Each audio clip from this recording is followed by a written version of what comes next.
ছেলে মেয়ে এখন বড় হয়ে গেছে, তাদের সামনে বাচ্চা হলে তারা কি মনে করবে, এজন্য আর বাচ্চা নেয় না। এটা খুবই জঘন্য একটা বিষয়।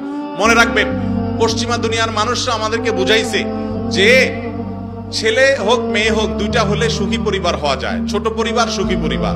আমরা যে দেখি যত দুঃখ হয়, আজকাল বেশিরভাগ দুঃখ হয় হলো ওই তথাকথিত ছোট পরিবারের মধ্যে।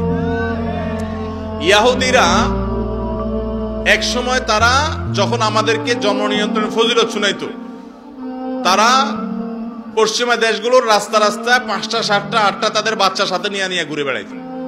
তারা নিজেরা ঠিকই বুঝে যে মানুষের মূল্য কত, জনসংখ্যা এটা কোনো বিপদ না, জনসংখ্যাকে জনসম্পদে রূপান্তরিত করতে না পারাটা হলো বিপদ।